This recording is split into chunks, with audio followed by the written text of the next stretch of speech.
नमस्कार मंडळी, मी समीर महाडिक तुमचं स्वागत करतो रंगभूमी प्रोडक्शनमध्ये. आणि खूप दिवस झाले आपला सोळजादेवीचा पहिला व्हिडिओ आपण या रंगभूमी प्रोडक्शनच्या चॅनलवरती अपलोड केला आहे. आणि खूप इच्छा होती की नवनवीन व्लॉग टाकावे, परंतु पहिला व्लॉग आपल्या रायगडापासून चालू करावा अशी माझी जेन्युइनली इच्छा होती. सो आपण चाललोय तिथीप्रमाणेचा राज्याभिषेक सोहळ्यासाठी रायगडावरती. आणि बघूया कोण कोण सोबत आहेत. आपल्या बाईकने चाललोय आपण रायगडावरती. आणि मी आणि माझ्या सोबत अमोल पण फुल तयारीने आलेला दिसतोय. क्या बात है, निघूया चलो. देवरुखवरून निघाल्यानंतर आम्हाला चिपळूणमध्ये प्रचंड पाऊस पडला. मग काय, चिपळूणचा हा व्ह्यू बघणं तर मस्त होतं. सो आम्ही हा व्ह्यू मस्त बघत बघत एक घेतला छोटासा ब्रेक. पाऊस आणि चहा हे समीकरणच वेगळं आहे, म्हणून सुंदर असा चहा आणि भुट्टा तिथे होता. सो आम्ही दोघांनी पण भुट्ट्याची ऑर्डर केली. आणि हा बघा रेडी झालाय भुट्टा. क्या बात है.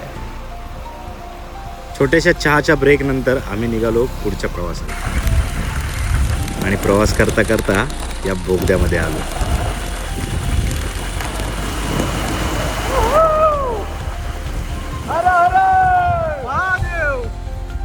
हर हर महादेव, जय भवानी, जय शिवरायच्या घोषणा देत आम्ही हा बोगदा पार करत होतो.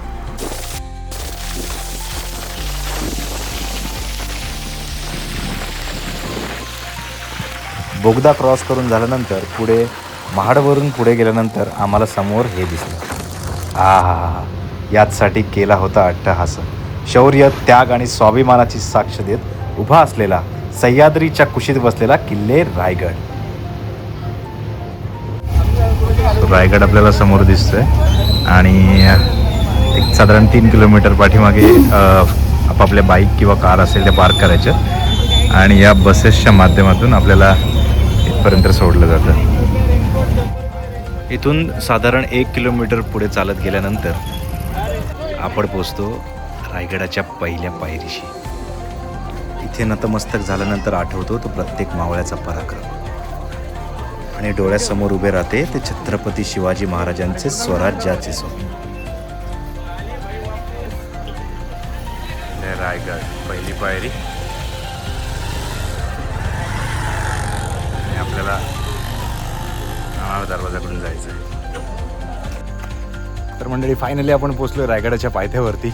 आणि आता आपण गड चढायला सुरुवात करणार आहोत. सो बघूया किती वाजता पोहोचतोय. आणि बरेचसे भाविक या ठिकाणी रायगडाला भेट देण्यासाठी आलेत. सो बघूया. अजून पण आपले मित्रमंडळी मुंबईवरून खास निघालेत, ते आपल्याला वरती गडावरती मिळतीलच ना. अमोल, तुला काय वाटतंय? आजची रात्र आपण गडावरती काढणार आहे. स्वर्गसुख उत्सुकता खूप वाढली. नक्कीच भेटूया गडावरती. छत्रपती शिवाजी महाराज की जय.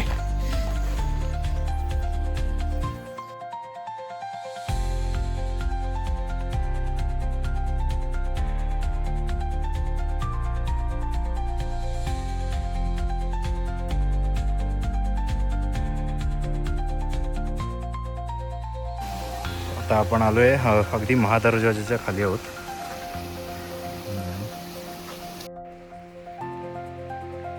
एकंदरीतच गडाची बांधणी बघता खरोखरच हिरोजी इंदोलकरांना मानाचा प्रणाम. त्यांनी हे जे काही उभं केलंय ते स्वर्गापेक्षा कमी नाहीये. महादरवाजापर्यंत चालत आल्यानंतर प्रत्येकाच्याच अंगात एक वेगळी एनर्जी येत होती. आलेला प्रत्येक जणच इथे छत्रपती शिवाजी महाराजांचा जय जयकार करत होता. हर हर महादेवच्या घोषणा लागत होत्या. 2 तास चालत गेल्यानंतर फायनली आम्ही पोहोचलो गडावरती. गेल्या गेल्या आम्ही दोघांनी पण ताव मारला डायरेक्ट जेवणावरती. इथल्या शिवप्रेमींनी आलेल्या सर्व भाविकांसाठी भोजनाची व्यवस्था केली होती. जेवण करता करता आम्हाला समोर दिसला हा रायगड.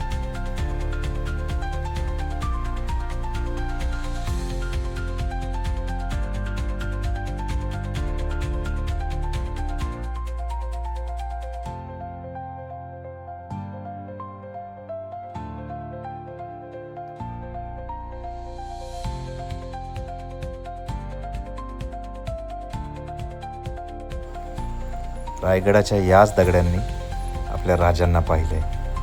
आपल्या अस्तित्वासाठी संघर्ष केलाय. त्यानंतर आम्ही गेलो होळीच्या माळावरती. तर तिथे मर्दानी खेळाची ही सर्व तयारी चालू होती. थोड्याच वेळात या होळीच्या माळावरती मर्दानी खेळ आम्हाला बघायला मिळणार होते. तितक्यातच समोरून महाराजांच्या पालखीचं दर्शन झालं.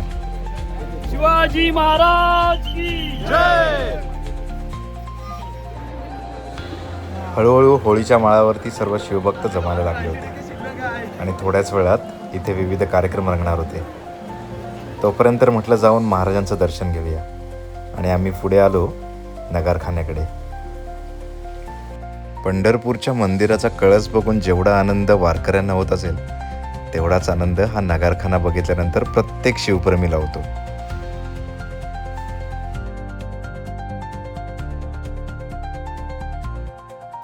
रायगडावर गेल्यानंतर तुम्ही राहणार कुठे हा प्रश्न अनेकांना पडलेला असतो.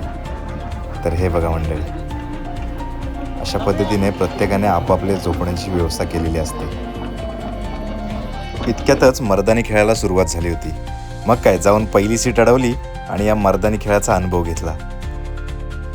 ही नवीन पिढी मर्दानी खेळात आपलं स्किल एवढं डेव्हलप करतायत हे बघून मनाला खरंच खूप बरं वाटलं.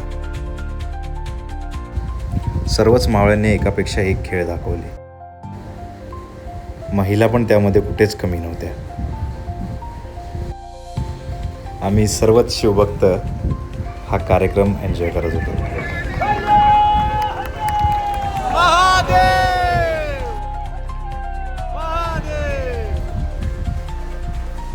या पठ्ठ्यानं तर सगळ्यांचंच मन जिंकून घेतलं.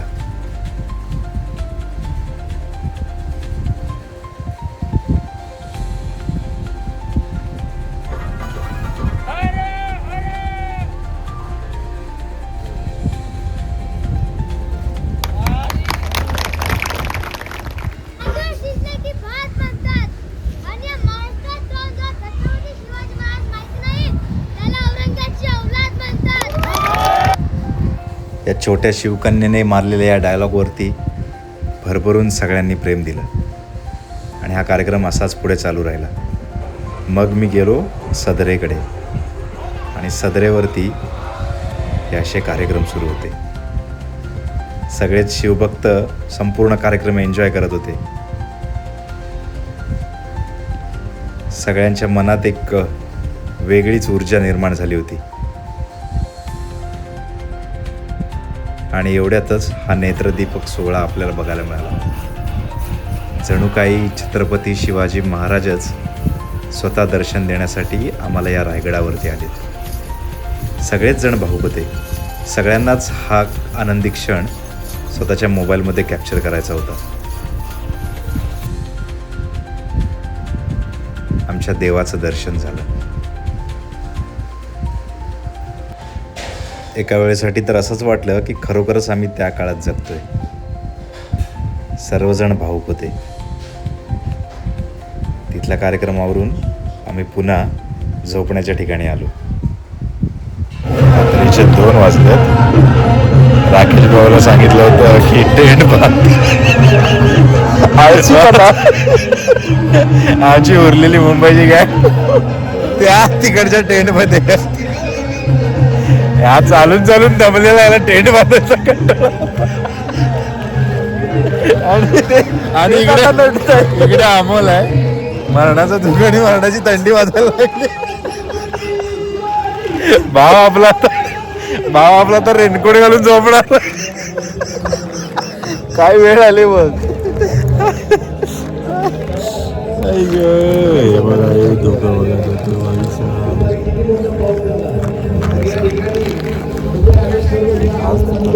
पाठीमागे सगळी सुखी माणसं आहेत. ट्रेन मधली सुखी माणसं. शिवाजी महाराज की. सदरेवरती शाहिरांचे कार्यक्रम सुरू झाले होते. मग झोप कुठली लागते.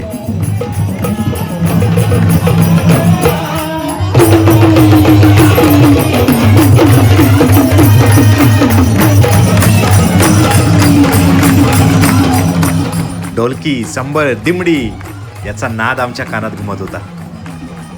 इतक्यातच संबळवाल्या दादांनी हा ठेका धरला आणि सगळेजण नाचायला लागले.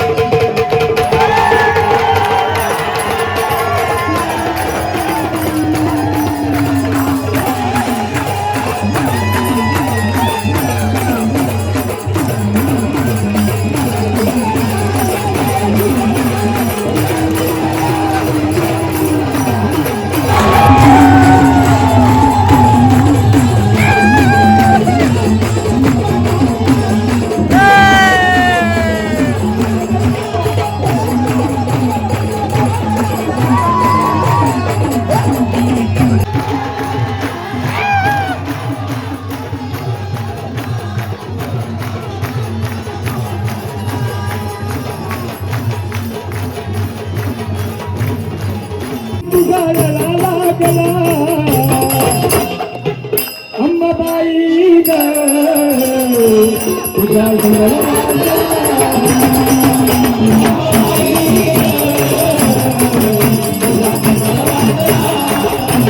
यानंतर या कार्यक्रमाची सांगता केली आमच्या ताईंनी घाटोळीने.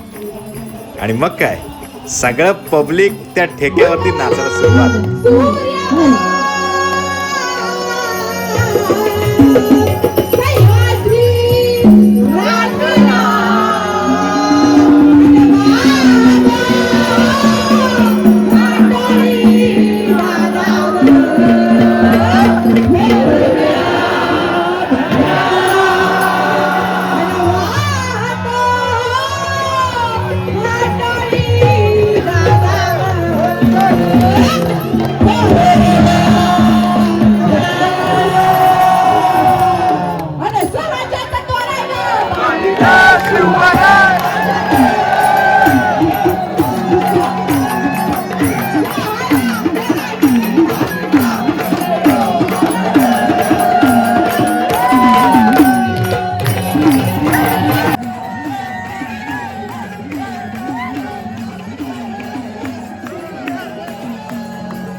हा कार्यक्रम संपल्यानंतर मला योग आला आपल्या राजांच्या चरणापाशी जाण्याचा.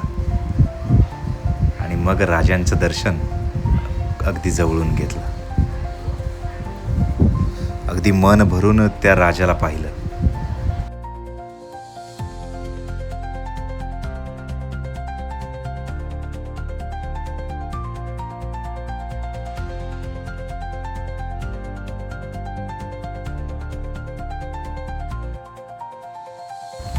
आता पुढच्या वर्षाच्या वारीपर्यंत लक्षात राहील इतकं मन भरून आमच्या राजांना बघून घेतलं.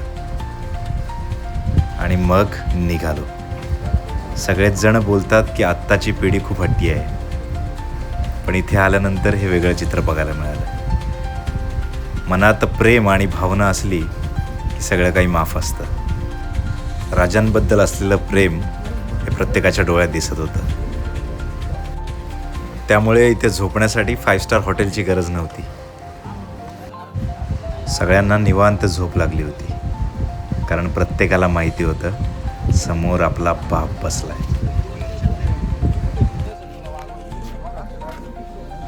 रायगडावरची पहाट प्रत्येकानं अनुभवावी अशीच होती. जगदीश्वराच्या पाठीमागून उगवणारा सूर्य आणि आजूबाजूला दऱ्याखोऱ्यांमध्ये वसलेलं हे दुःख, अगदी नयनरम्य असा नजारा होता. आणि आम्ही जिथे झोपलो होतो त्याच्या समोरच हा नगारखाना. हे बघा आमचं झोपण्याचं ठिकाण. एक दिवस का होईना पण आम्ही या स्वर्गात जगत होतो. त्यानंतर आम्ही गेलो टकमक टोक बघायला. रायगडावर सर्वत्रच धुक्याने चादर पसरली होती. नगारखाना ते जगदीश्वराचं मंदिर. ज्याला जिथे जागा मिळेल तिथे प्रत्येकाने आपापले टेंट लावून किंवा मोकळ्या आभाळाखाली झोपून कालची रात्र घालवली होती. आणि आजचा दिवस होता राज्याभिषेकाचा. जगदीश्वराचं दर्शन घेऊन प्रत्येकजण राज्याभिषेक सोहळ्यासाठी निघाला होता. आमची पुरी गँग आली आहे टकमक टोक बघायला.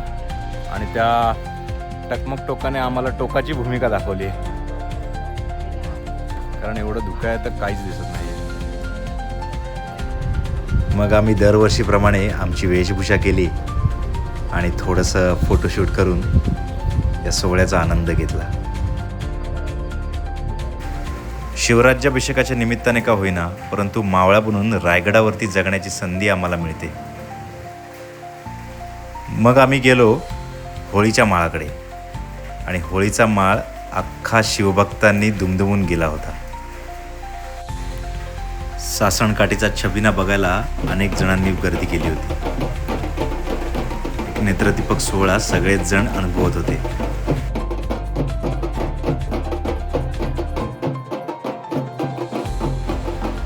लाठीकाठी असेल, ढोल पथक असेल, या सर्वांनीच अख्खा रायगड दुमदुमून गेला होता. हा सोहळा कसा वाटला हे आम्हाला नक्की कळवा. आणि माझा पहिला व्हिडिओ तुम्हाला आवडला असेल तर रंगभूमी प्रोडक्शनला सबस्क्राईब करायला विसरू नका. धन्यवाद. जय जिजाऊ, जय शिवराय.